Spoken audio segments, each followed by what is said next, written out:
So, while I was doing some gardening, I just remembered another piece.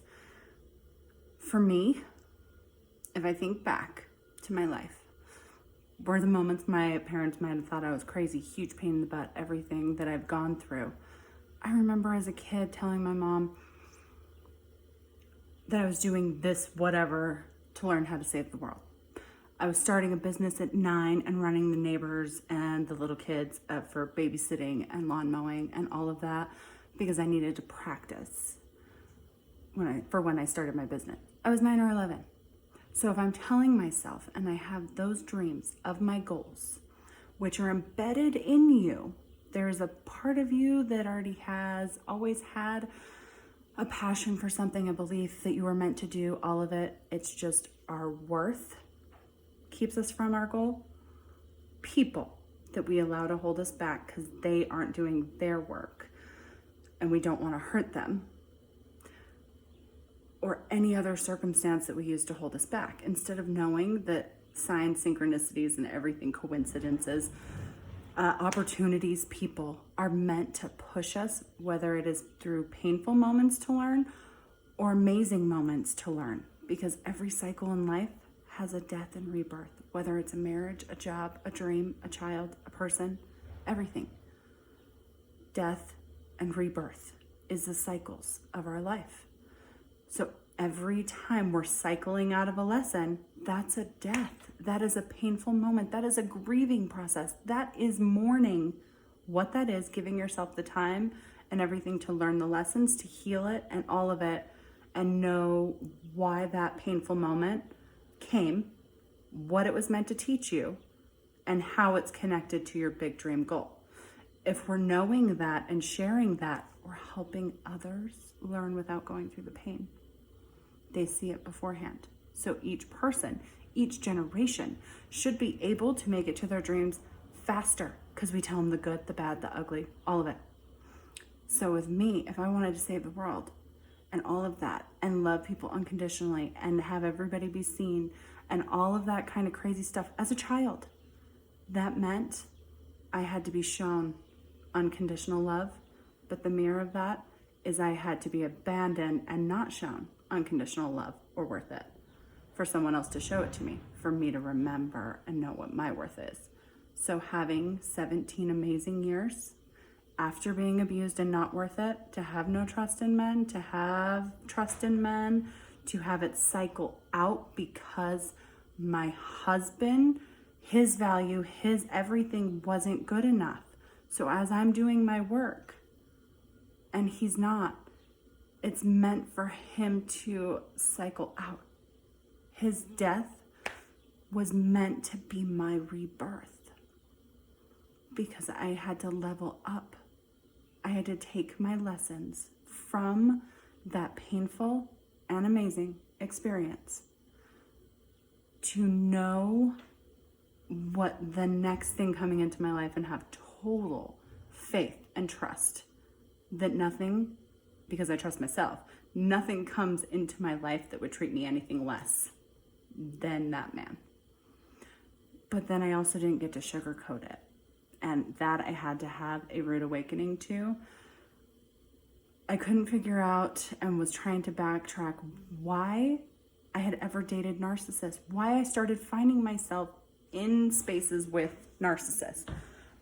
And I realized the reason I had to leave my husband, the reason I had to choose me, is because when he wasn't doing his work and he wasn't growing with me anymore because he didn't know how, he wasn't good enough, which means he has to gaslight me, blame stuff on me, start making everything else my fault instead of taking his own responsibility. And I enabled it. So there is no blame, but I enabled him to become a narcissist at the end, to hurt me, to drain my energy, to make me forget who I was, to blame me for my success because his worth and he wasn't getting his success. My husband that I had put on the treated me so great, amazing. He was amazing until he wasn't. That's why I lost him, because I had to choose me. So putting him on a pedestal after he died, and we forget all of the bad. I dated 3 narcissists after that started doing the same things and making me feel the same way. But the difference is they had the potential, because we see them with potential. They had the potential, but I wasn't paying attention to that lesson from Steve. So of course I had to start again at that level, because I didn't see that, to still be able to make it to my goals that I have at the end. We sugarcoat and romanticize things, especially after people die. We remember the good. We think of the good.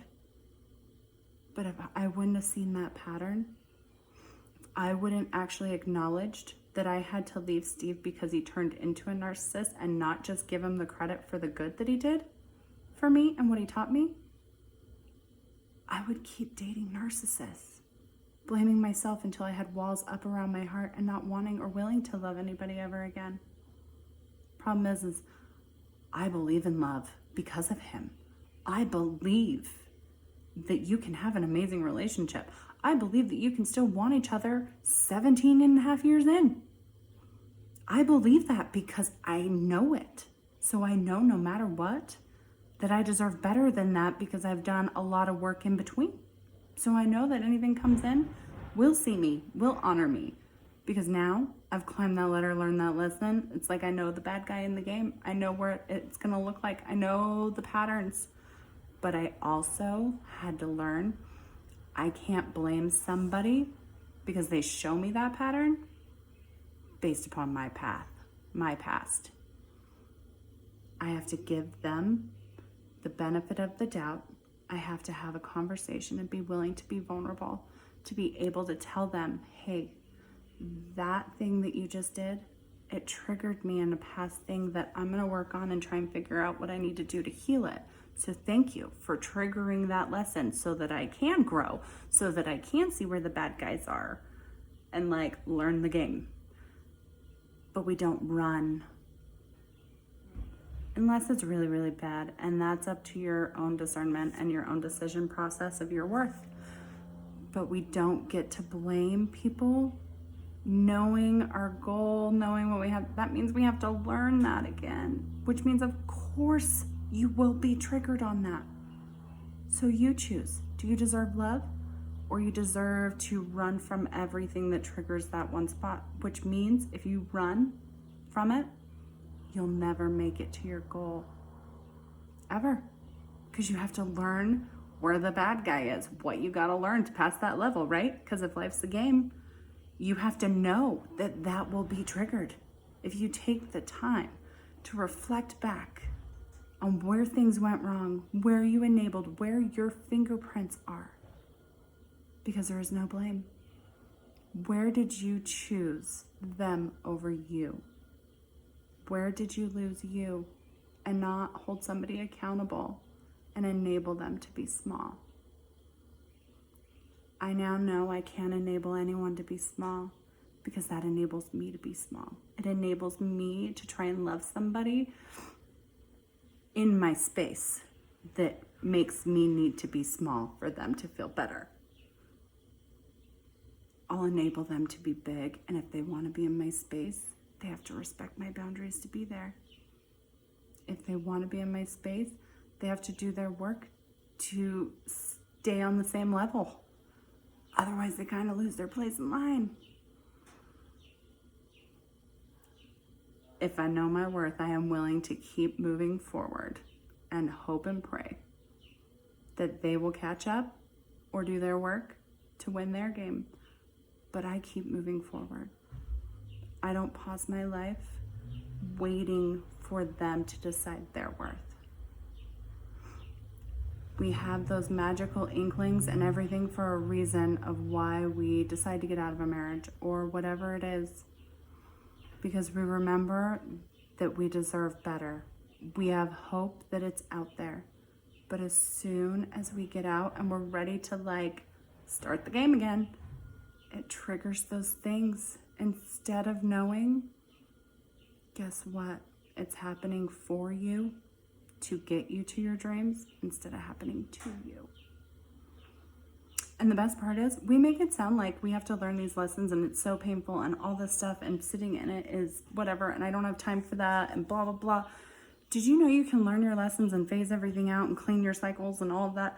Our ancestors, everything, they do it all based on astrology. So every moon cycle, you have a new moon and you have a full moon. New moon, you set intentions. Full moon, you release anything that is no longer working for you. So it's like a cleaning out. It's like spring cleaning of your emotions, of your house, of everything, every month.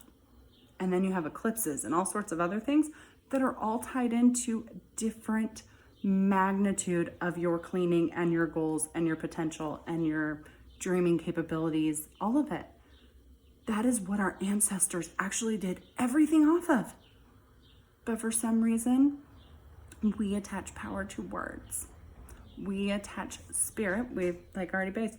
Every religion is based off of us being spirits that are brought down to have a human experience. And we believe in a God, Gaia, everything. There's something else up there. But I don't know where I was going with that. There was a purpose for that.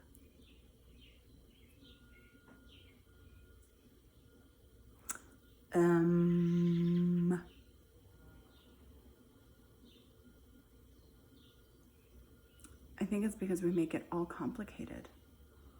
Everything is meant to be simple. If everything has a life, a birth and a death, everything, every cycle, every lesson, every marriage, everything, birth and a death, everything dies.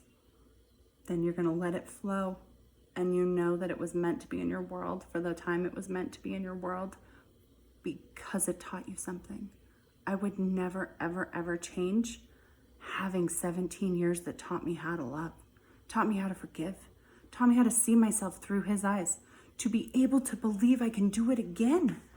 Because he helped me go from 15 and pregnant to getting my dreams, to have it die, cycle out, to know that it's possible. So I could do it again and have faith in me doing it again. I don't know, I think with all of my journey, I have learned we have missing pieces to a puzzle. If we know the pieces to the puzzle, if we know the rules to the game that are missing, everything makes a lot more sense. Everything. And we have parts of it that are scientifically based, and then we have parts of it that are all our ancestors trying to tell us. Best thing that I guess I had to realize was if I was looking at it as my daughter or even grandchild, great-grandchild, anything, and they were looking in my journals to get insight into who I was, learn how to live, whatever it was, I want them to know my hard points as much as my amazing. I want them to see my pain pieces so they don't have to do that pain piece if they don't want to. They can choose, free will. They can learn from my mistakes or they can choose to do them again. Our history doesn't include the bad and all the good. We're missing pieces of the puzzle. If we knew pieces of the puzzle, we were taught the pieces of the puzzle, like our worth being our foundation and knowing and trusting in it and our guidance and our intuition and all of it that we had to put a label on to be a religion, to be able to connect to, which most people, if you're not connected to a religion, you don't believe in any kind of intuition that is telling you something unless you're spiritual. But I don't blame people for that because when you know better, you do better. Now I know better, I've been doing better. But if I don't share it, then I'm just as bad as the last person who figured it out and didn't know how to explain it because their fear of judgment and everything else. I believe in sharing anything that I come across and learning from and growing from. I know my story, my hell journey and back from being a child all the way to now and getting up and doing it again is because I'm meant to show people it's possible. People used to put me on a foundation, like this pedestal and stuff of oh, well, it's just Alicia. No, I dropped out at 9th grade. So if I can do it, you can do it. I dropped out and I started and had a $500,000 business within the first 5 years. Then to turn around and lose it all because I didn't have the worth attached to being worthy of keeping it, which is why also Steve's lesson was to teach me like my worth, my value, for me to remember to be able to know I can do it again. They don't get to take those pieces with them. They're meant to leave them with us, and we get to choose how we see them. Do you choose to see them as happening for you to get you to that goal and dream? Because if you dream big, remember you're going to have hard, painful lessons sometimes to get there. But it's happening for you to get you to your goal. And if you trust and know in that, and I can see every piece on why it happened and why it had to happen that way, they're doing it for you. The yin and yang. Be careful what you ask for. Make sure your vision resonates for you, because you have to go back to that every time you hit the death and rebirth of a cycle. So do you deserve it? No, then you have to jump in and trust yourself with no blame and anger towards others, that you'll see it this time. You're going to know the boogeyman's hiding around the corner. You trust yourself to be shown the signs and synchronicities, because you are asking to see what needs to be healed, what needs to be dealt with, loved on, so that you're able to hit your goals. Don't run from it, because if we actually sit in it for a second and you feel it to heal it, it's not as bad as we make it out to be. But if we keep doing this and then we run and take a drink every time, you've got to keep making it up to that level. Or you can just sit in it for a minute and be quiet, listen to your intuition, let it flow. That feeling goes. You're just meant to feel it, to know what it's triggering, to be able to dig into it, to recognize what you need to pay attention to. So trust your gut, trust your intuition, trust that you deserve it and you're worth it. And good luck on all of these eclipses and moon and everything that's been happening lately, because it's trying to show us a lot of things. The remember hasn't even been close to being like this since 1904. And all the other alignments that are happening with planets and everything else, that's been like 3,000 or 4,000 years. So be grateful that you are sitting in the energy that you are in, the world that you are in. The light that is hitting dark spaces and corruption in our world is happening for a reason. You don't think that in all of our Bibles, history books, all of that, where they're talking about a second coming and all of that, and the change of the death of the world, and the death and the rebirth is happening right now, but it's being light getting shed on corruption and the death of a process, the death of lessons, and the rebirth of people not thinking their life is happening to them. They aren't victims, they're warriors. Believe you deserve to have anything you ever can put your mind to, and think you have a passion for wanting it, and that you deserve it, and you're connected to it. Give yourself some space to breathe, heal. Don't jump back into something unless you want to know that all those lessons to get you to that goal are going to come in the same packages or maybe a little bit different. Good luck, guys.